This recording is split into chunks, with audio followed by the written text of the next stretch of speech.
What is going on, everybody? It is Friday, March the 12th, and that means it's time for my news radar.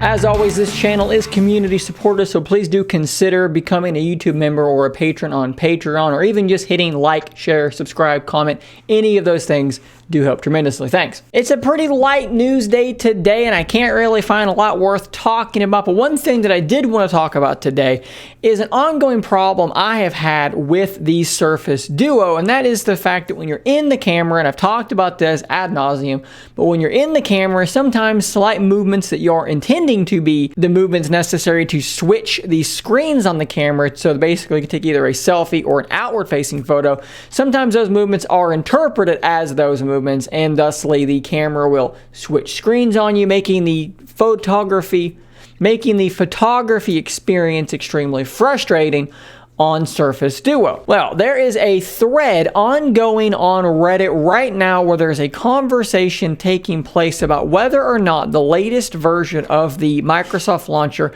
has in some way improved those issues. So in this Reddit thread, this Reddit user is claiming that the latest beta version of the Microsoft launcher has in some way addressed that problem, where you are trying to switch what screen your camera app is living on, and by doing that, what you're supposed to do is you're supposed to just be able to rotate your Duo and it should change screens like it did there. And he's saying that this update has fixed that for him. And he asked how many people are in agreement with this. And we have a few people here. Yes, the camera does seem to work better. 3 quick tests and it is good now. Granted, 3 quick tests, that's not nearly enough.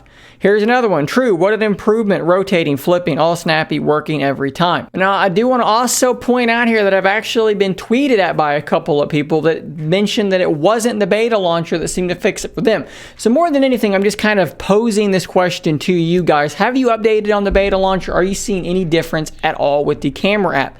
I don't know that I am. It worked there when I was filming it, but earlier in the day while I was testing it, I was still having some issues with inconsistency switching that camera around, but perhaps it is something that's being worked on. I'd love to know from you guys how much of a difference you've actually seen. Because as I've said a million times, maybe the biggest frustration for me about Surface Duo's camera is not even necessarily the quality, which isn't great at all, but it's actually the usability, the fact that it's just so hard to get this thing out and to take a picture without it doing something stupid while you're trying to take a picture. And no, they cannot fix the camera as far as the quality goes, because the sensor in the Duo is just low quality. It's probably a very small sensor. The glass is not good. It's a low-end sensor.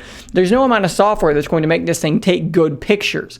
But they can improve the experience of taking the pictures. The pictures won't be better, but maybe you'll get better pictures because you're not struggling to get the thing to open up and to take said photo. So again, let me know what you guys are experiencing down below. So the only other news story I could find that was worth talking about that I thought I might have something to say about involves Xbox and the acquisition of ZeniMax, otherwise known as Bethesda, the owner of Bethesda.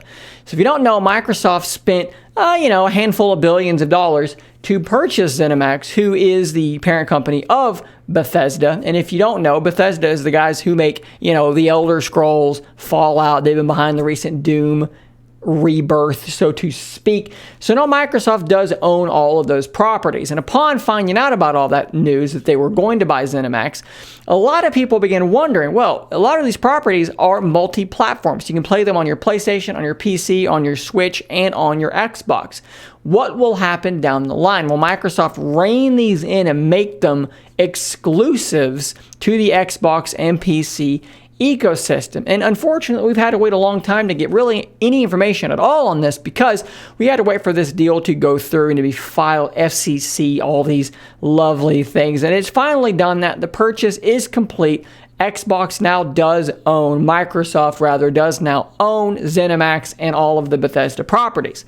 But the bigger question is, what's going to happen with all these games? And we have finally some quotes here from Phil Spencer, the head guy at Microsoft. He gave an interview, a little roundtable talk, where he said, quote, Obviously, I can't sit here and say every Bethesda game is an Xbox exclusive because we know that's not true. There's contractual obligations that we're going to see through. We have games that exist on other platforms, and we're going to go and support those games on the platforms they're on. There's communities of players. We love those communities, and we will continue to invest in them. And even in the future, there might be either contractual things or legacy things on other platforms that we'll do. So, there's a lot there.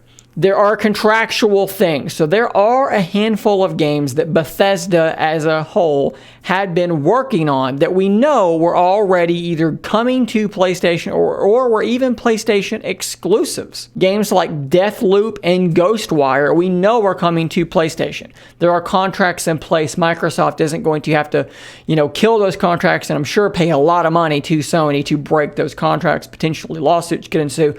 Those games will still come out. And likewise, when they bought Minecraft, they continue to support Minecraft. Minecraft is still on your Switch. It's still on everything, and they continue to support that. They're not going to pull that game off of the platforms that it is already on. So what he's saying is, if the game's already out on something else, or there's already a contract in place, yes, it will remain going where it's going to go already, or we're going to continue supporting that game if it's already out on a competing platform. If you read between the lines there, to me, I think it's quite clear that what he is saying actually is, yeah, those games that are already out, we already have contracts, yeah, that is what it is. We can't really help that. We're not going to be a bunch of assholes over those games.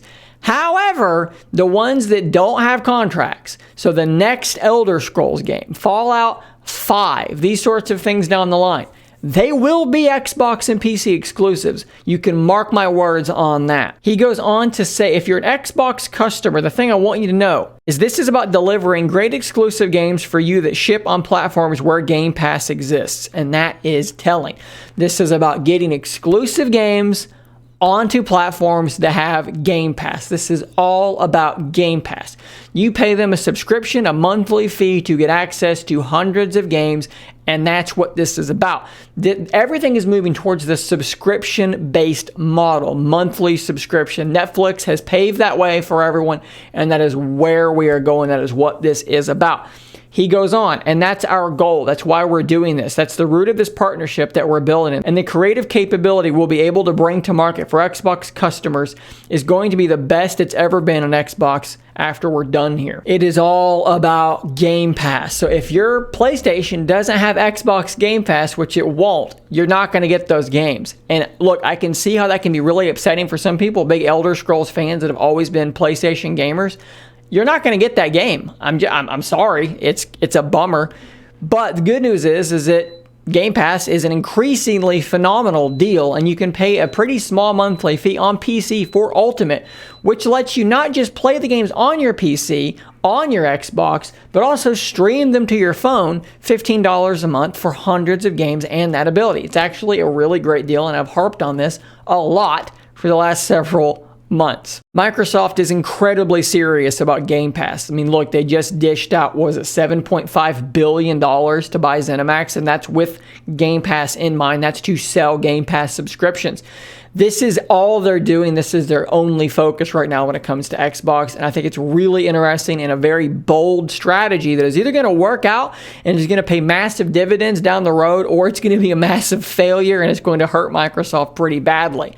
It's going to be very interesting to see which it is. But if you think about $15 a month times how many millions of people are going to have it, and granted, the last we heard was in January, we were up to 18 million subscribers, so $15 a month times 18 million people. Now, you do have to subtract whatever they're paying these companies to have their game on Game Pass, and that's probably not a paltry number, but that can add up really quickly, and if they can get to have 100 million people subscribe to Game Pass, well, $7.5 billion is going to go by pretty damn quick, isn't it? Super interesting stuff, and I'd love to know your guys' thoughts on this in the comments down below. Have you been using Game Pass streaming on your Surface Duo, which is actually over here, not over here where I thought it was a moment ago?